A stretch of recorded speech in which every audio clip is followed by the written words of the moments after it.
other education partners. The main sponsors were also KFAS, so there's a sort of the Kuwaiti sovereign wealth division of sovereign wealth funds as well. So the students formed teams online, or they came to the course with teams they already had. So you can see in this discussion here, the students are posting saying, hey, I'm looking for someone to join my team. And this person says, I'm available to help you campaign for new members. If you need a member join, just tell me. So they want to help people find people to join their team, or they want to join someone else's team.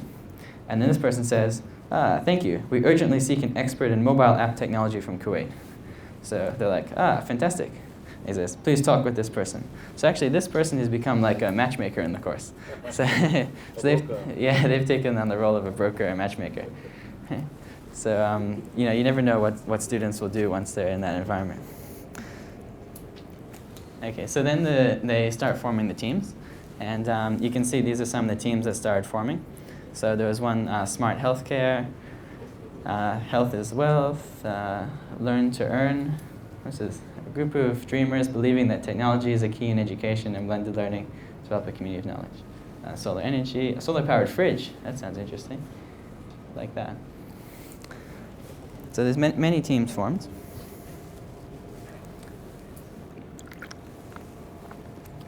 So one of the key community building activities this course had was a daily activity called Brain Rewiring.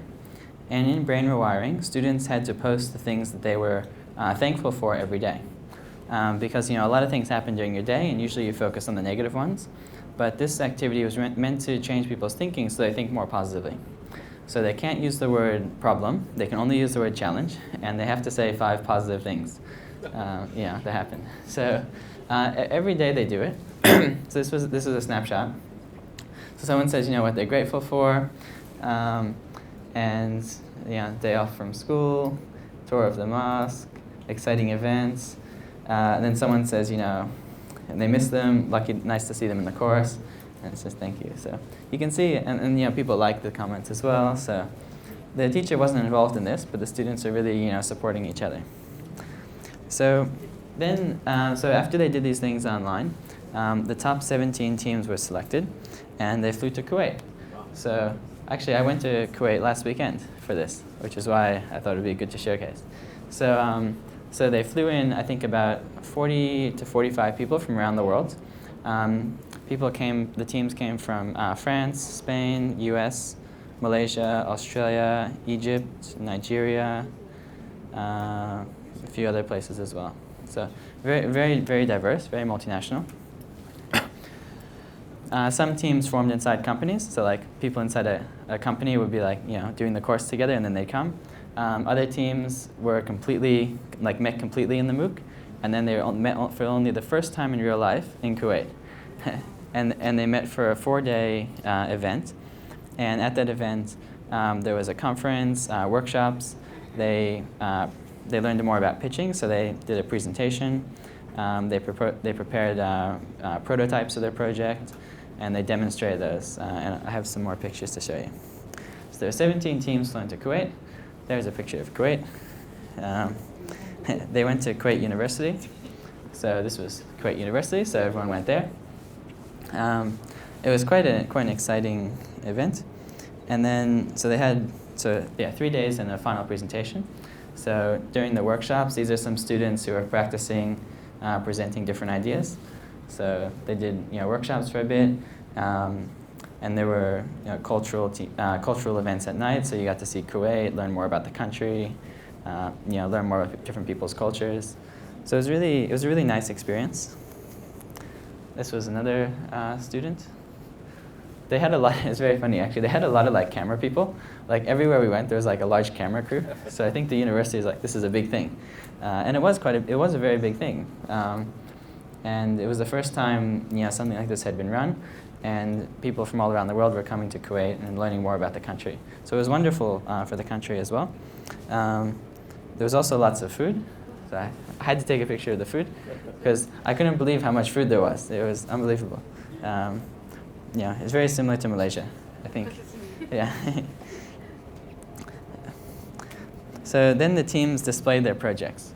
And I was actually quite blown away by the amount of time and effort the students put into the projects.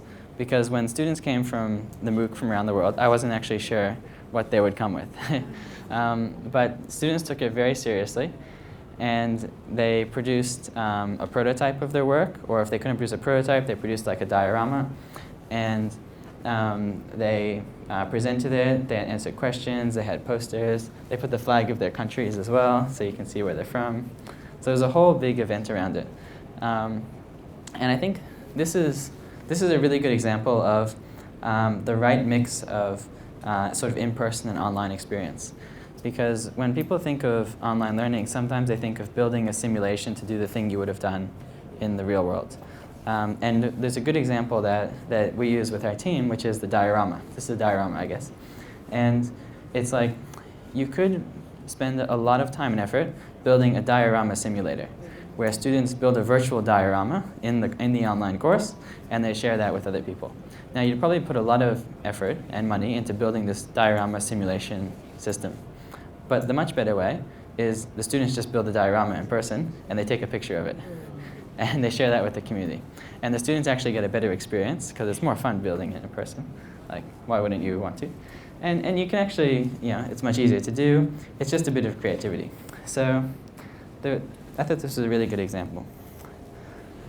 This was a team that produced so the solar technology they have is actually, it cleans the solar panels using the gray water from the house. So dirty solar panels reduce efficiency a lot. So there's a lot of interesting ideas that came out of it. So on the final day, they had the pitch and the presentation, and it coincided with the 40th anniversary of the School of Petroleum Engineering.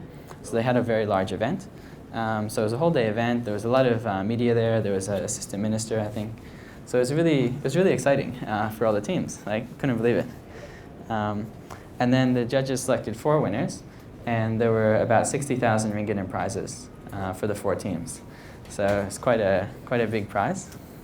And the winners, so the winner is actually a student from Taylor's University. Oh, Malaysia. Malaysia. And the other teams, so he developed a device that you put inside the car, and it automatically calls the ambulance when you get into an accident. Because most car accidents occur and people don't call the ambulance straight away. They might wait 15 minutes, or maybe they can't call the ambulance. And that's actually a result of a large percentage of deaths from car accidents. So this device you plug into the car notices when you get into an accident and automatically calls the ambulance and lets them know your position. So it's a very simple device, but could have a big impact. So the other ones involved, one was a solar cooker. So a team in Egypt developed a solar cooker, which you place out in the sun, and it's very easy to stow away. You can probably flatten it and sell it at IKEA, and it just cooks a meal in like an hour. And in Egypt, there's a lot of economic challenges, and they said that this is something that they really needed, so they built it themselves. So they're really cool. And there were a few other teams as well. Okay, so it's very exciting to see, I guess, people who had really never met each other except discussing things online kind of then came together in the real world to do things. So that was really cool. So I guess the way it all fits together on open learning is that really you design these different types of experiences, and through the sort of the social mechanics and the facilitation, you can develop this really strong community in the course. And that community enables a lot of things to happen. It enables you to have a portfolio of the students' work, and not just the things they've submitted in activities, but also the sort of interactions they've had. They can add sort of group work to their portfolio. They can identify a lot of softer skills. And you can use that for more assessment, so you can actually measure all of that, see how the students performed, and then we have a lot of analytics that I can show you at some point as well. So we track everything that happens in the course. Everything, to the point where we know every place the student has clicked, how far they've scrolled, how much time they spend on different things. So we really track everything, and we use that to work out how authentic the student's learning experience was. That's something we haven't actually exposed yet too much, but we have all the data for that. So I guess the other key thing I wanted to mention was that students, I guess the learning experience never leaves the student now. It should always be accessible. And I guess with mobiles and students using mobiles, there are a lot of opportunities to make learning even more accessible and interesting for the student. And a lot of it revolves around the fact that they can really take the course with them wherever they go.